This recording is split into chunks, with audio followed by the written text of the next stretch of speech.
Dr. Kira Valens walked through the crystal gardens of Zarian Prime, watching the morning light dance through the tall blue trees. She had been living on this peaceful planet for 2 years now, studying the amazing plants that grew here. The Zaridians were kind people who loved science and art more than anything else. Kira was one of only 3 humans in this star system. She came here as part of a trade program between Earth and the galactic community. The Zaridians taught her about their advanced biology, and she shared human knowledge about genetics with them. The sky above Zarian Prime was always a soft purple color, with 2 small suns that gave gentle warmth. Today felt different, though. Kira noticed that the Zaridian scientists seemed worried about something. They kept looking at their communication devices and talking in hushed voices. Dr. Zeph Corindo, her Zaridian research partner, approached her with a concerned expression on his tall, thin face. His silver skin was darker than usual, which meant he was stressed. "Kira, we need to go to the capital city right away," he said in his musical voice. "Something terrible is coming." They flew to the city in a hovercar that moved silently through the air. Below them, Kira could see the beautiful crystal spires and floating gardens that made Zarian Prime famous throughout the galaxy. But when they reached the capital, everything had changed. Military ships filled the sky. The Zaridians did not have many warships because they were peaceful people. Their ships were designed for exploration and science, not fighting. But now every ship they had was flying in formation above the city. Captain Nix Korath met them at the government building. She was the leader of the Zaridian fleet, a tall woman with bright silver hair and worried blue eyes.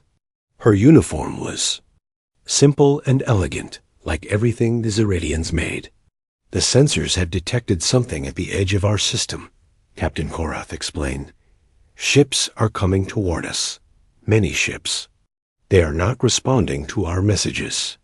Kira felt her heart start beating faster. "What kind of ships?" "We do not know, but they are big. Much bigger than anything we have ever seen." They went to the command center, where dozens of Zaridian officers were working at control panels. The main screen showed space around their planet. Kira could see small dots moving closer to Zarian Prime. As she watched, the dots got bigger. "By the stars," whispered one of the officers. "Those are not ships. Those are cities." The objects coming toward them were massive. Each one was the size of a small moon. They moved in a straight line, not slowing down or changing direction. They looked like giant metal spheres, covered in spikes and towers. "Try to contact them again," ordered Captain Korath. A young officer pressed buttons on his control panel. "Unknown ships, this is Zarian Prime. Please identify yourselves and state your purpose in our system." There was no answer. The metal spheres kept coming, and something changed on the screen. The spheres began to open like giant metal flowers. Inside each one, Kira could see thousands of smaller ships. They poured out like angry insects from a nest. "What are they doing?" asked Dr. Korin. Captain Korath's face went pale. "They are preparing to attack." The smaller ships spread out across space, moving towards Zarian Prime and the other planets in the system. They moved with perfect coordination, like parts of one giant machine. "Send a message to the Galactic Council, Captain," Korath commanded. "Tell them we need help immediately." "What should we tell them?" asked the communications officer. "Tell them that we are under attack by unknown forces. Tell them our weapons are not strong enough to stop them. Tell them—" She paused, looking at the screen where thousands of enemy ships were getting closer. "Tell them we will share all our scientific knowledge with anyone who can help us." The message went out across the galaxy, traveling at light speed to reach other star systems. It would take time for help to come, if any help came at all. The Zaridians were known for their peaceful ways, but they were not rich or powerful.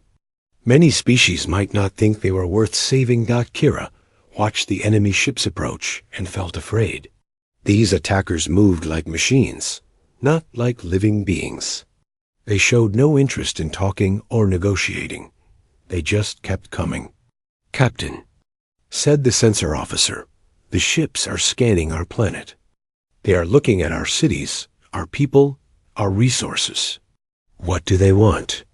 asked Dr. Korin. Captain Korath looked at the data on her screen. "I think they want everything. Our world, our people, our technology. They want to take it all." The enemy ships entered the atmosphere of Zerion Prime's outer moon. In minutes, the beautiful crystal structures on that moon were gone. The attackers had somehow consumed everything, leaving only empty rock behind. "Send another message," Captain Korath said, her voice shaking, "to anyone who can hear us. We are the Zeridians of Zerion Prime. Our world is being destroyed by machines that eat everything in their path. We have 7 days before they reach our planet.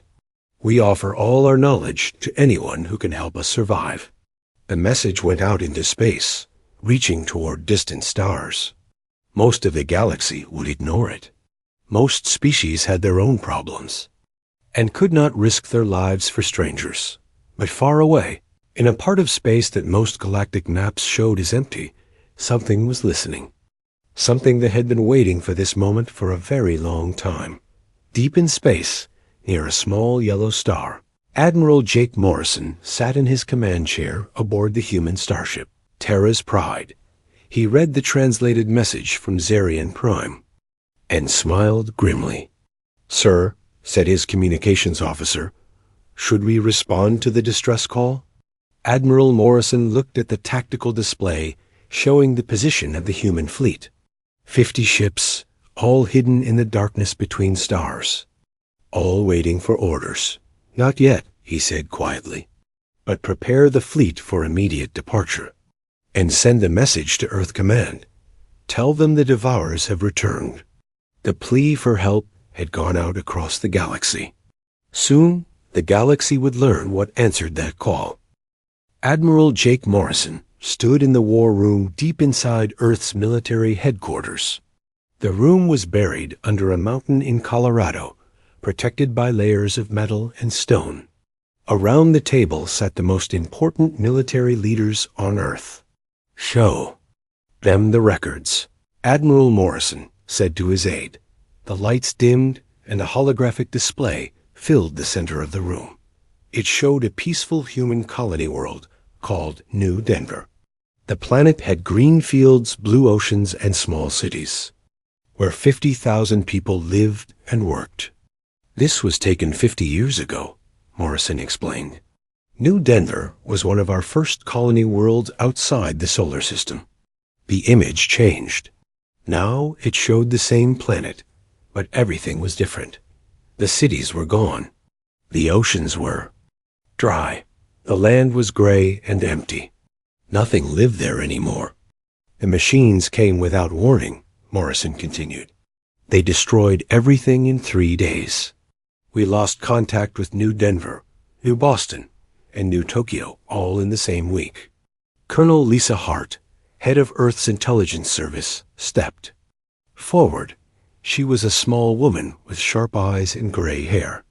"We sent ships to investigate. What we found changed everything." The display showed the wreckage of human ships floating in space. The enemy was unlike anything we expected. They were not aliens trying to conquer territory. They were machines that consumed entire worlds. President Amanda Cross, a tall woman with serious eyes, spoke from her seat at the table. "Tell them what we learned about the enemy." Colonel Hart pressed a button, and the display changed again. Now it showed one of the enemy ships up close. It looked like a giant metal spider with dozens of arms reaching out in all directions. "We call them Devourers," Hart explained. "They are artificial beings, machines built by some unknown species long ago. They travel from star to star, consuming everything they find. Planets, ships, people, everything becomes raw material for building more of themselves. Captain Ryan Burke, leader of the human scout fleet, added his report. We tracked them after they destroyed our colonies. They moved on to attack other species. The Montari lost 6 worlds. The hegemony abandoned 3 star systems rather than fight them. Admiral Morrison walked around the table, looking at each person. That was when we made a decision that changed humanity's place in the galaxy. We decided to prepare for war. The display showed images of human shipyards in space. Thousands of workers built warships that looked different from anything other species used. Human ships were thick and heavy, covered in armor and weapons. While other species focused on science and exploration, we focused on one thing. Morrison said, how to kill machines that could not be reasoned with or scared away. General Carl Watson, a big man with scars on his hands, spoke up. We studied every battle the Devourers had fought. We learned their weaknesses. Most species tried to match their technology. We decided to exploit their programming. Colonel Hart showed new images on the display. Devourers adapt to enemy weapons very quickly. If you shoot them with lasers, they develop better shields. If you hit them with missiles, they build better armor. But they have limits. What limits? Asked President Cross. They cannot adapt to everything at once, Hart explained. If you attack them with many different types of weapons at the same time, their systems get confused. Also, they are machines. They follow patterns and rules. If you can predict their patterns, you can trap them. Captain Burke added, we also learned that they have trouble with close combat. They are designed for space battles at long range. If you get close enough to ram them or board their ships, their advantages disappear. The display changed to show human soldiers in heavy armor. The armor was thick and bulky, making the soldiers look like metal giants. We developed new tactics, General Watson explained. Other species fight wars with precision weapons and careful strategies. We decided to fight like humans have always fought, with courage, creativity, and violence. Admiral Morrison sat down and looked at the message from Zarian Prime. It was still glowing on his personal screen. For 50 years, we have been watching the galaxy. We learned the languages, studied the politics, and mapped every star system. We knew this day would come. The day the galaxy would need us, President Cross said. The Zeridians are peaceful people, Colonel Hart noted. Their technology is advanced, but they have no weapons worth the name. The Devourers will destroy their world in days. Captain Burke checked his datapad. Our fleet is ready. We have 50 ships waiting in the dark space between stars. Each ship carries weapons designed specifically to fight Devourers. What about the other species? Asked General Watson. When they see our ships, they will ask questions. Earth is supposed to be a small, unimportant world. Admiral Morrison smiled, but it was not a happy smile. Let them ask questions. For 50 years, we have been the galaxy's secret guardian. Now, it is time to step into the light. President Cross stood up. Are we all agreed? When we reveal ourselves to save the Zeridians, we change everything. The galaxy will know that humans are not the peaceful explorers they think we are. They will know we are warriors, Morrison said. They will know that while they were building art and studying science, we were preparing to protect them from the darkness. Colonel Hart brought up a new display showing the positions of Devourer fleets throughout the galaxy. Intelligence reports show at least 12 Devourer swarms moving toward populated systems. The attack on Zarian Prime is just the beginning. Then we make our stand at Zarian Prime, Morrison decided. We show the galaxy what humans can do. We show them that their plea for help did not go unanswered. Captain Burke looked at his watch. The Terra Liberation Force can reach Zarian Prime in 4 days if we leave now. The Zeridians said they have 7 days before the Devourers reach their planet, General Watson calculated. That gives us 3 days to prepare the battlefield. President Cross walked to the window that looked out over the military base. Thousands of soldiers were training in the yards below. Humanity has always been good at war. Now we will show the galaxy why that matters. Admiral Morrison stood and gathered his papers. Gentlemen, lady, we are about to make first contact with the galactic community, but not as explorers or traders. We are coming as their protectors. And if they do not want our protection? Asked Colonel Hart. Morrison looked at the image of the Devourer ship, still glowing on the display. Then they can face the Devourers alone, but I do not think they will make that choice. As the meeting ended, each person left to prepare for humanity's greatest mission. In a few hours, the human fleet would leave its hiding places and travel to a distant star system. They would reveal themselves to the galaxy, not as the primitive species others believed them to be, but as the warriors who had been waiting in the shadows. The plea for help from Zerion Prime had reached Earth. Soon, the galaxy would learn what humanity's answer would be. Dr. Kira Valens pressed her face against the window of the underground shelter.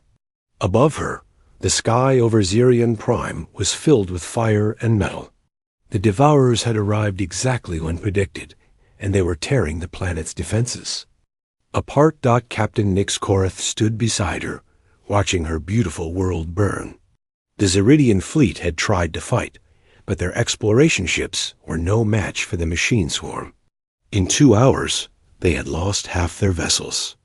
The orbital stations are gone, reported a young Zeridian officer, his silver skin pale with fear. The Devourers are beginning their descent to the surface. Kira watched the enemy ships come down through the atmosphere like falling stars. Each one was the size of a building, covered in mechanical arms that reached out hungrily. Where they landed, everything disappeared. Trees, buildings, even the ground itself got consumed and turned into more machines. Any response to our distress calls? Captain Korath asked. The communications officer shook his head sadly. 3 species sent messages saying they could not help. The rest have not answered at all. Kira felt hopeless. She thought about her home on Earth, wondering if she would ever see it again. The Devourers would consume this world, then move on to others. Maybe someday they would reach Earth too. Then something strange happened. The communications equipment started making noise. Not the normal beeping sounds, but something different. Something that sounded almost like music. Captain, the communications officer said with excitement, I am getting a signal. It is very strong, coming from just outside our system. Who is it? Captain Korath asked. I do not know. The signal is using codes I have never seen before. But it is definitely artificial. Someone is trying to talk to us. Suddenly, the air in front of them began to shimmer. A holographic image appeared, showing a human face. The man looked to be in his 50s, with gray hair and serious blue eyes. He wore a uniform that Kira had never seen before. This is Admiral Jake Morrison of the Terran Liberation Force, the image said. We received your distress call, Zerion Prime. We are here to help. Captain Korath stared at the image in shock. Terran? You mean from Earth? But Earth is a primitive world. You have barely begun to explore space. Admiral Morrison's image smiled, but it was not a friendly smile. That is what we wanted you to believe. Stand by for immediate assistance. The image disappeared, leaving everyone in the shelter staring at empty air. Outside, the sounds of battle continued as Devourer machines destroyed more of the city. That is impossible, whispered Dr. Corindo. Humans do not have space fleets. They do not have weapons that could fight the Devourers. Kira was about to answer when she felt the ground shake. But this was different from the vibrations caused by the Devourer attack. This felt like something very large had just appeared in the sky above them. "Captain," the sensor officer called out, "I am reading massive energy signatures in orbit. Ships are appearing out of nowhere." On the main screen, space around Zerion Prime lit up with new contacts. 50 human ships had suddenly become visible, as if they had been invisible until this moment. Each ship was 3 times larger than the biggest Zeridian vessel. The human ships looked different from anything in the Galactic Fleet Registry. They were thick and heavily armored, covered in weapon systems that stuck out from their hulls like spines. They moved with purpose and coordination that impressed even Captain Korath. "By the stars," she whispered. "Where did they come from?" Commander Sam Martinez led the first wave of human fighters down toward the planet. His small ship was fast and heavily armed, nothing like the elegant exploration craft used by other species. It was built for one purpose: destroying enemies. "All fighters, this is Phoenix Leader," Martinez spoke into his radio. "Remember your training. Devourers adapt to single weapon types. Use everything we have. Keep them confused." The human fighters dove toward the Devourer machines like angry birds.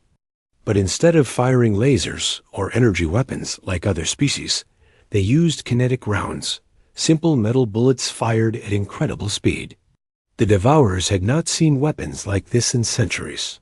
Lieutenant Beth Connor coordinated the orbital bombardment from her position on the human battleship, Terra's Might. She watched her targeting computer identify Devourer machines on the planet's surface. "Fire mission approved," she announced. "All batteries, commence firing." A human ships opened fire with weapons that shocked everyone watching. Instead of precise energy beams, they fired massive metal slugs and explosive shells. The bombardment was loud, violent, and completely effective. On the planet's surface, Major Tony Reeves led the first human ground assault. His soldiers wore powered armor that made them look like metal giants. The armor was painted green and brown, colors that seemed primitive compared to the silver and crystal equipment other species used. "Remember, these machines learn from every attack," Major Reeves told his soldiers over the radio. "Do not give them time to adapt. Hit them hard, hit them fast, and hit them with everything." The human soldiers charged the Devourer machines with weapons that seemed almost ancient. They used explosive rockets, flamethrowers, and even metal blades for close combat. But these primitive weapons worked better than the advanced technology. Other species had tried. Dr. Kira Valens watched the battle from the shelter and could not believe what she was seeing. The Devourers, which had seemed unstoppable, were being pushed back by tactics that looked like something from Earth's ancient wars. "How are they doing this?" Captain Korath asked in amazement. "They are not trying to match the enemy's technology," Kira realized. "They are using weapons the Devourers have never encountered. The machines cannot adapt to tactics they have never seen." Above them, Commander Martinez led his fighters in what other species would call a suicide attack. The human ships flew directly at the Devourer vessels, firing all their weapons at once. When their ammunition ran out, some of the pilots rammed their ships into the enemy. "Phoenix 7, I am out of ammo," one pilot reported, beginning ramming attack. "Negative, Phoenix 7, Martinez replied. "Return to base for reload. We need every pilot." "Sir, they are breaking through the city shields." "My ship can take out their command node." Martinez was quiet for a moment. In other military forces, such sacrifice would be discouraged. But humans had always been willing to die for each other. "Approved, Phoenix 7. Make it count." The fighter ship slammed into the Devourer command vessel at full speed. The explosion destroyed both ships, but it also disrupted the coordination of dozens of Devourer machines. On the ground, Major Reeves and his soldiers had reached the main Devourer landing site. The machines here were larger and more dangerous. But the humans kept advancing. Use the plasma charges, Reeves ordered. Target their sensor clusters. The human weapons were designed specifically to fight machines. Every explosive was tuned to disrupt electronic systems. Every bullet was made from metals that interfered with Devourer armor. In space, Admiral Morrison watched the battle from his command ship. The human fleet was winning, but not without cost. They had lost 12 ships and hundreds of soldiers. Admiral, his communications officer reported, "We are receiving messages from across the galaxy. Other species want to know who we are." Morrison looked at the tactical display showing Devourer ships retreating from Zerion Prime. "Tell them we are humanity. Tell them we have been watching and waiting. Tell them the galaxy's protectors have arrived." Captain Korath stood in her command center, watching human ships chase the last Devourer vessels away from her world. The machines that had seemed invincible were running away from weapons that seemed primitive. "Captain," her communications officer said with wonder in his voice, "the humans are requesting permission to establish a base in our system. They say more Devourers will come." Korath looked at Dr. Kira Valens, the human scientist who had been living among them for 2 years. "Did you know? Did you know your people were this powerful?" Kira shook her head slowly. "I had no idea. But I understand now why Admiral Morrison smiled when he said we wanted you to believe Earth was primitive." Outside, human ships moved through the ruins of the battle, rescuing survivors and clearing debris. The galaxy had sent out a plea for help. And something had answered that call. Something that would change everything. News of the human victory at Zerion Prime spread across the galaxy like wildfire. In the great halls of the Galactic Council on Terminus Station, delegates from hundreds of species gathered to discuss what had happened. Ambassador Victor Kane stood at the center of the council chamber, representing humanity for the first time in galactic history. He was a tall man with brown hair and calm eyes, wearing a simple blue uniform that looked plain compared to the elaborate robes and crystal armor worn by other delegates. "Honorable delegates," Kane began, his voice carrying clearly through the chamber, "I am here to answer your questions about the events at Zerion Prime." The first to speak was Counselor Vex Thalon of the Mantari Collective, a species that looked like giant insects with beautiful golden shells. "Ambassador Kane, your species has deceived us for decades. You allowed us to believe Earth was a primitive world while you secretly built a war fleet." Kane nodded calmly. "We did not deceive you. We simply chose not to reveal our full capabilities until the galaxy needed us." "Needed you?" The voice belonged to Admiral Vostralik of the Kandorian Empire. He was a large, gray-skinned being with 4 arms and angry red eyes. "No one asked for human interference. You have disrupted the balance of power that has kept peace for centuries." Dr. Nina Foster, a human scientist who studied alien psychology, stepped forward to assist Kane. She was a small woman with short black hair and intelligent eyes.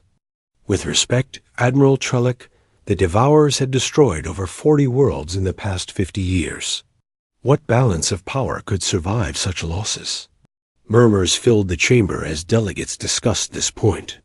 Many species had lost colonies to the Devourers, but no one had been able to stop them effectively.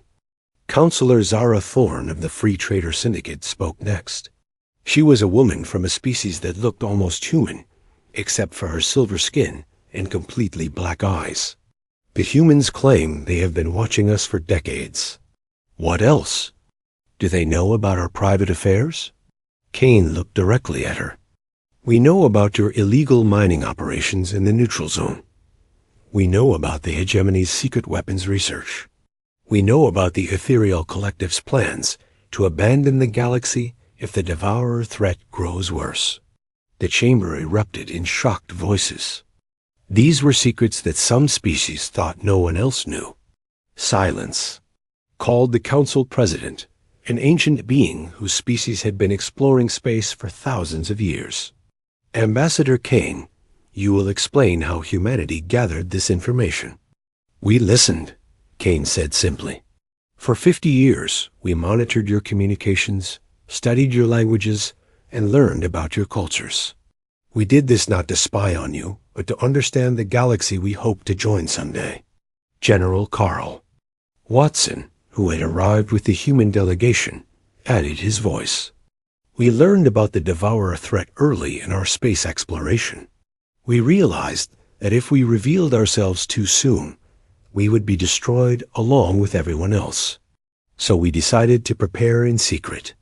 A new voice spoke from the back of the chamber. And what gives you the right to decide our fate? Everyone turned to see who had spoken. It was ethereal Prime Luxion, a being made of pure energy who rarely attended council meetings in person. When the ethereal spoke, everyone listened.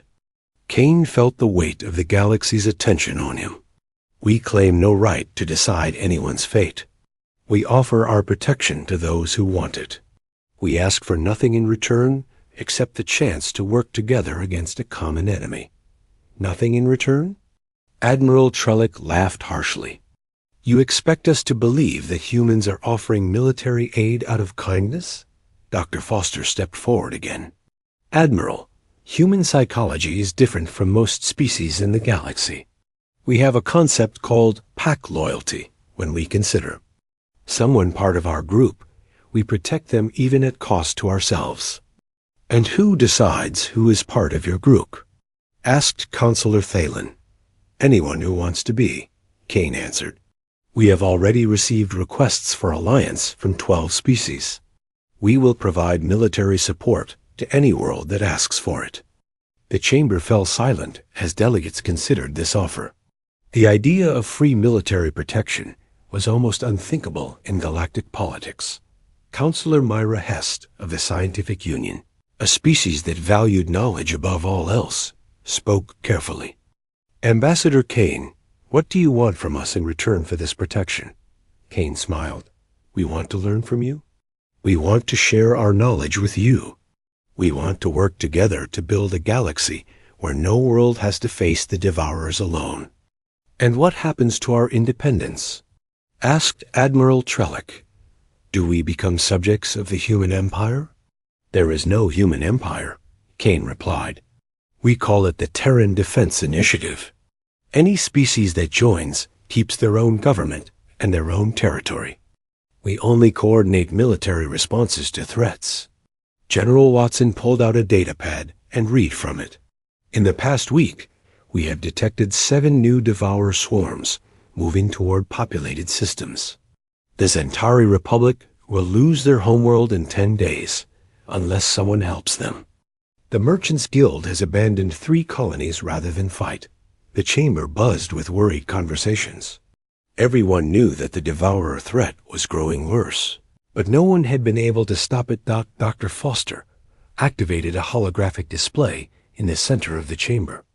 It showed the galaxy with red dots marking Devourer attacks over the past year. The pattern is clear. They are moving toward the galactic core, consuming everything in their path. At their current rate of expansion, they will reach the core worlds in 5 years. What do you propose? Asked the council president. Kane looked around the chamber at the faces of beings from across the galaxy. We propose a united defense. Human military leadership, combined with the technology and resources of every willing species. We have already proven that the Devourers can be stopped. One victory does not prove anything, Admiral Trellick objected. The Devourers will adapt to your tactics. Then we will adapt faster, General Watson replied. That is what humans do best. We learn, we change, and we survive. Ethereal Prime Luxion spoke again, his energy form flickering with thought. The humans offer something we have never had before. A species that specializes in warfare, but warfare is a dangerous tool. How? Do we know you will not turn your weapons on us? Kane considered the question carefully. Because we have already had that opportunity. We have been watching you for 50 years, with weapons you could not detect. If we wanted to conquer the galaxy, we would already be trying. Instead, Dr. Foster added, we waited until you needed us. We revealed ourselves only when the galaxy was in danger. Counselor Thalen raised one of his 4 arms. I have a question about your military capabilities. How many ships do you have? General Watson smiled grimly. More than enough. We have been building for 50 years, preparing for this moment. Every human colony, every space station, every asteroid mining operation has been secretly producing warships and weapons. The fleet at Zarian Prime was just the beginning, Kane added. We have battle groups stationed throughout the galaxy, ready to respond to any threat.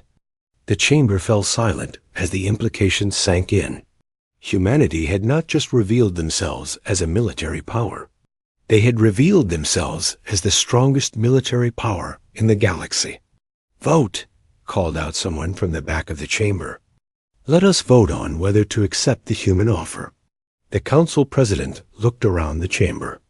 All in favor of formal alliance with the Terran Defense Initiative? Hands, claws, tentacles, and energy patterns rose throughout the chamber. Not everyone voted yes, but the majority was clear. Motion carries, the president announced. The Galactic Council accepts the human offer of military alliance. Kane felt relief wash over him. Thank you. We will not let you down. As the meeting ended and delegates filed out of the chamber, Kane knew that everything had changed. The galaxy's cry for help had been answered by a species that had been waiting in the shadows for 50 years. Now the real work would begin. 6 months after the battle at Zarian Prime, the galaxy was a different place. Fleet Admiral Jake Morrison stood on the bridge of the massive human starship Destiny's Edge, watching the largest military formation in galactic history prepare for battle. Around his flagship, ships from dozens of species moved in perfect formation. Zeridian science vessels worked alongside Kandorian heavy cruisers. Montari fighter squadrons flew escort for human battleships. Even the mysterious ethereals had contributed their energy-based weapons to the fleet. Admiral, reported Captain Sam Martinez, who had been promoted after his heroic actions at Zarian Prime. All battle groups report ready for Operation Starfall. Morrison nodded as he studied the tactical display.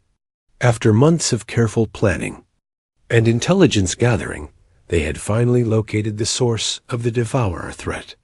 Deep in the galactic core, hidden in a region of space that most species avoided, lay a massive construction facility.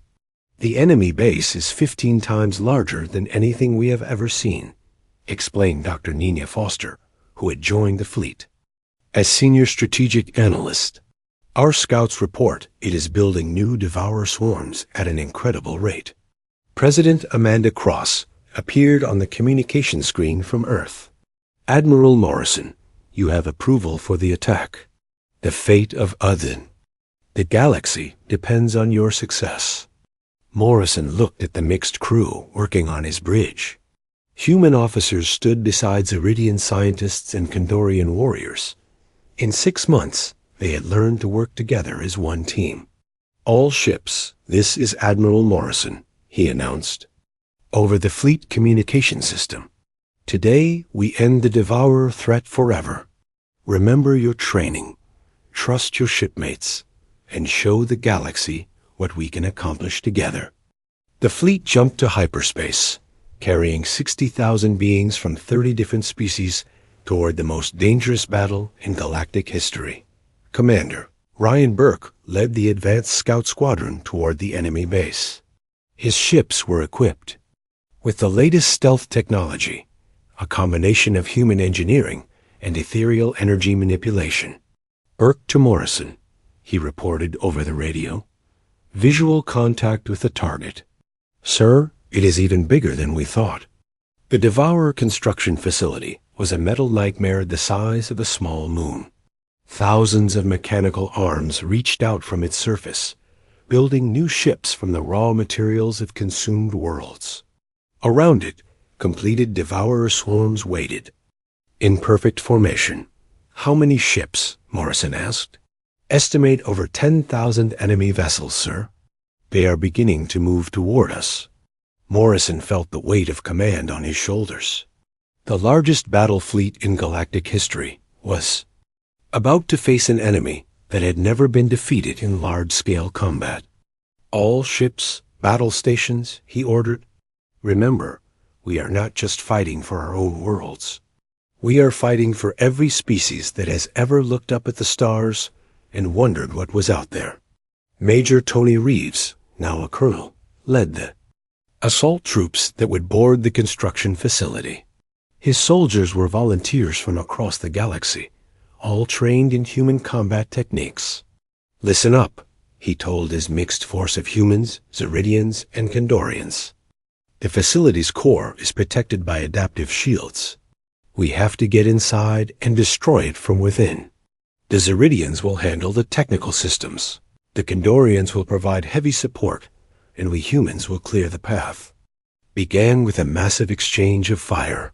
The devourer swarms moved with mechanical precision, their weapons adapting quickly to counter each attack. But the galactic fleet had learned from human tactics. Lieutenant Beth Connor, now a captain commanding her own ship, coordinated the opening barrage. All ships, fire pattern Alpha. Rotate weapon types every 30 seconds. Do not give them time to adapt. The fleet opened fire with every type of weapon imaginable. Human kinetic cannons fired alongside ethereal energy beams. Kandorian plasma torpedoes mixed with Zeridian disruptor rays. The Devourers found themselves facing attacks they could not predict or counter. Commander Martinez led his fighter squadrons through the enemy formation like a knife cutting through metal. His pilots came from a dozen different species, but they all flew with human aggression and creativity. Phoenix Squadron, break formation and engage at will, he ordered. Remember, these machines think in patterns. Be unpredictable. The fighters scattered and attacked from every direction at once. Zeridian pilots used their ship's superior speed to confuse enemy targeting. Kandorian heavy fighters smashed through. Devourer formations with brute force. Human pilots did things that seemed impossible, using ramming attacks and self-destruct maneuvers that the machines could not understand. On the Destiny's edge, Admiral Morrison watched the battle unfold on his tactical screens.